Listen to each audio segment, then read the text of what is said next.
like custard, ran red until it's sealed.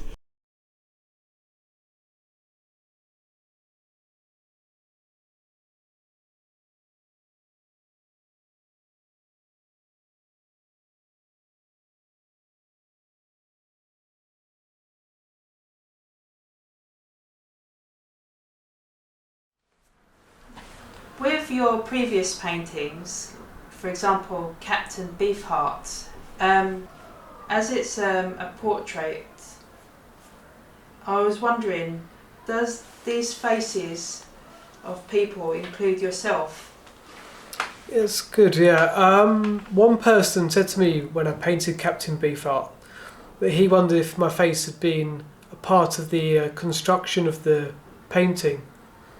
And I said, well, maybe it's to some degree, subconsciously, there's some kind of reflection of my face through my subconscious mind. I've kind of learnt about face drawing through seeing my own reflection on a daily basis. So there could be some sort of unknowing, learnt kind of framing of a face that always relies upon a kind of outline of my own face. But having said that, I did try to make Captain Beefheart look like he does, the real man, you know, the singer, the face that I've seen on the record covers in the photos, and that's what I was working from. So hopefully I've achieved a reasonable likeness of Captain Beefheart, although a surreal one in the sense that I've made up an image of a sort of living dead Gothic version of the singer artist Don Van Vliet. But yeah, somebody may see something of my face in that picture. I don't know. I didn't intend it, but we all are familiar with our own faces, and therefore have almost template of proportions that we maybe unconsciously or unknowingly refer to when we're trying to etch out a reasonably proportioned kind of construction of a face.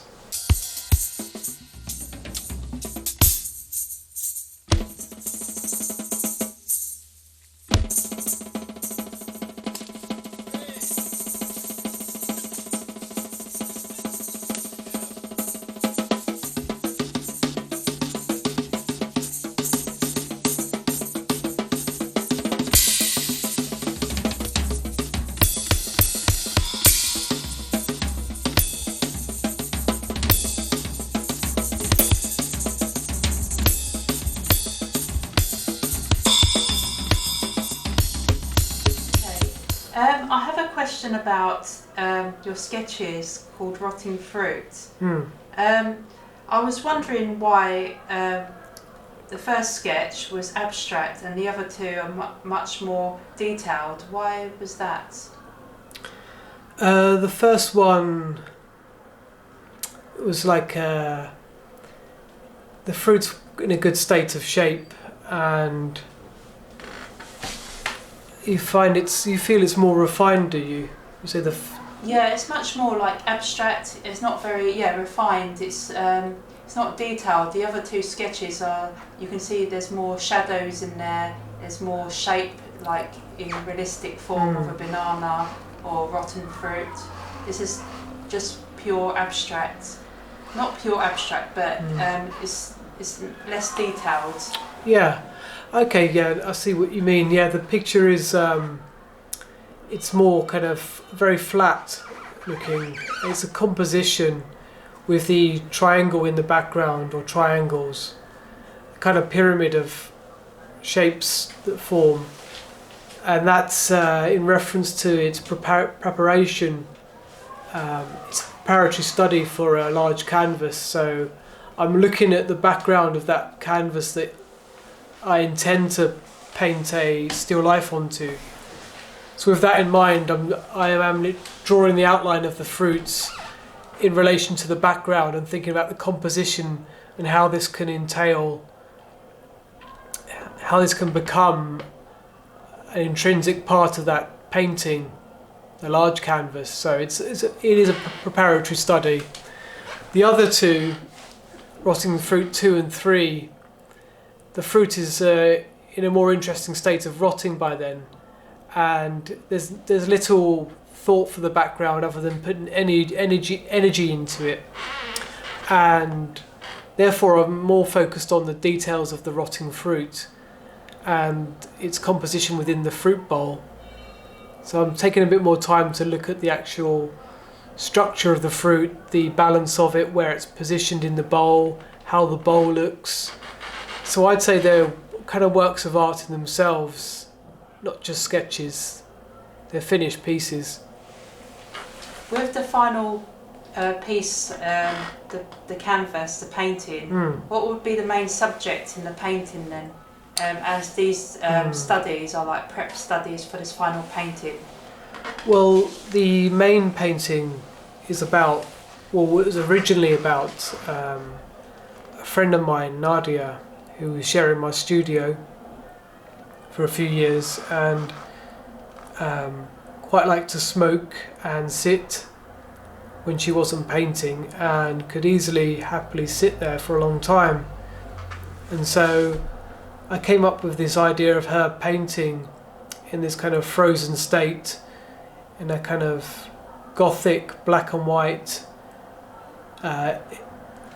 German expressionist film setting, a real simplification of our art studio, with the doors and the shapes, the triangular light coming from the spotlight above her head, like a noir film or something of her smoking, and the smoke being like a simplification, of the shape, like a cartoonesque smoke.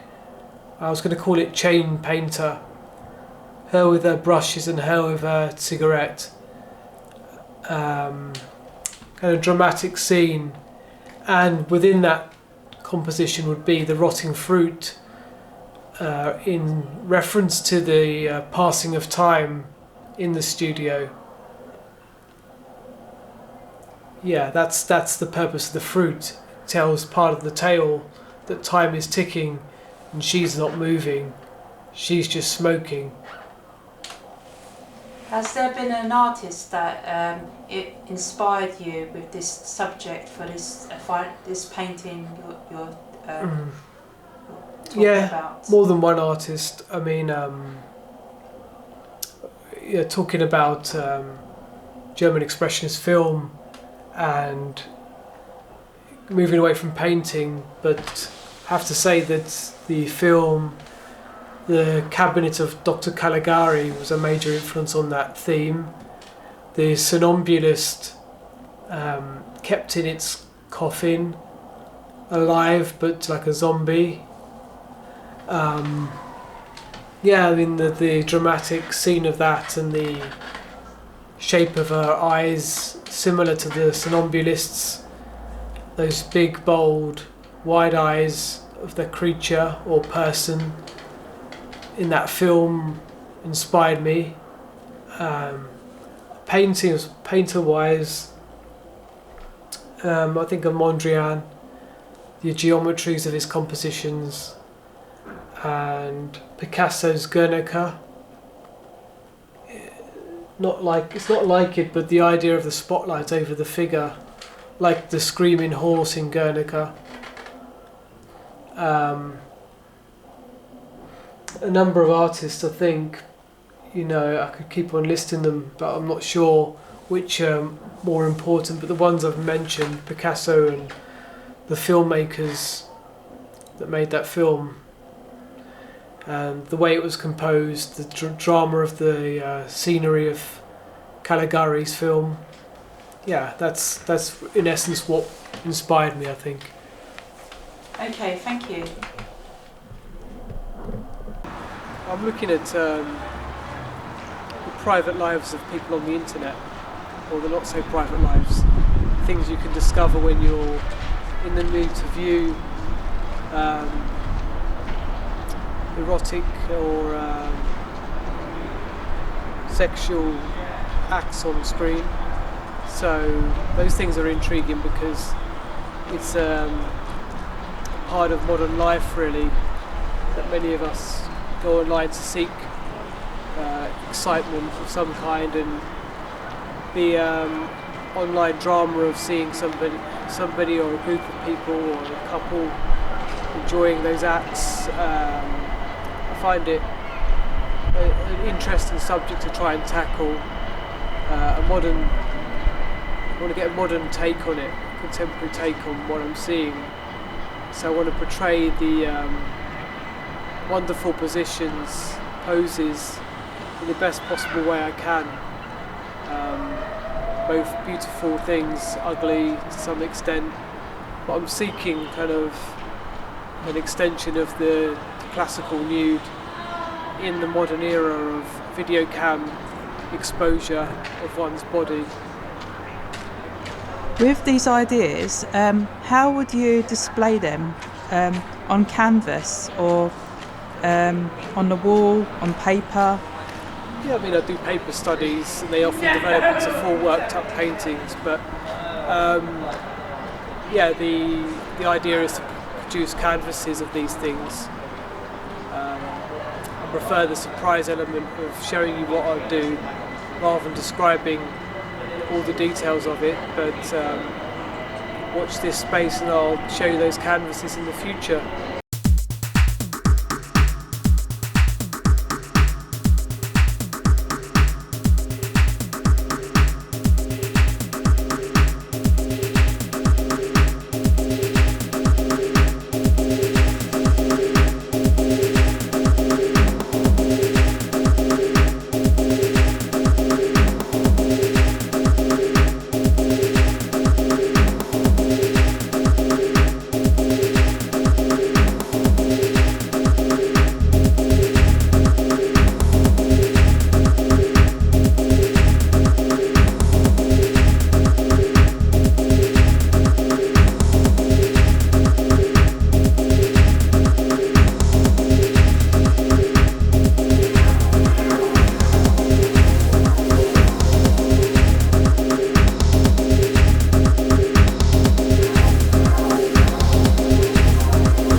A lot of your paintings are formed with bright colours, like the humorous ones of the nude models and the topless models. Why did you use bright colours in these paintings? Well, I think we're lucky enough to buy good oil paints that allow colours to really vibrate. I don't tend to want to tone them down. I think we're lucky to have those rich colours at our disposal. So I apply them straight from the tube often, or I mix them to try and seek a particular tone or hue. But yeah, I don't tend to tone things down too much. I just like bright colours. I think it's something which stands out to the world. And if I can find colours that kind of match the intense ones found in nature, particularly in flowers and things, then I find it's very exciting, and it really makes things larger than life when you paint figures in primary colours. With your new ideas, are you still thinking about using these primary colours to create intimate images? Good, yeah. Yes and no. I think it's something definitely worth considering. When I think about trying to create images that excite, and they have to be different from the photographs I'm working with, I think it's worth considering painting figures that are completely unnatural in colour. For example, a figure might be ultramarine blue, and its lips could be, yellow, for example. And then the next portrait next to it could be bright red with blue lips, blue eyes, or orange eyes, or whatever. I think I'm happy to play around with colours in the same way that other artists have. But I hope I can make my own palette stand out as a unique kind of combination. I think Van Gogh was one of the greatest colourists, not just a colourist, but it's one of his greatest achievements is the way he balances these clashing or these polar opposites on the chart. He manages to make them harmonise somehow. And to be able to do that would be a great achievement for me. So I think Van Gogh would be my first inspiration when it comes to trying to make a beautiful, intensely beautiful, yet harmonious colour composition. Your ideas also remind me of Henri Matisse. Many of his paintings are formulated using bright colours and primary colours, and he's also created subjects in the nude, especially women, like the reclining nude. Has Henri Matisse been an inspiration for you? Oh, definitely. I mean, he's often another one which is celebrated for his use of colour. Like Van Gogh, you wouldn't necessarily say he was the greatest draftsman of all time, but what he did with line and colour really stands out, and it's hard to duck away from what he achieved in terms of his subjects enriched with colours that are gorgeous, and you want them really, you want those paintings on your wall. So if I can come anywhere close to making images that people want to obtain and buy, down to the use of colour and the way he makes nudes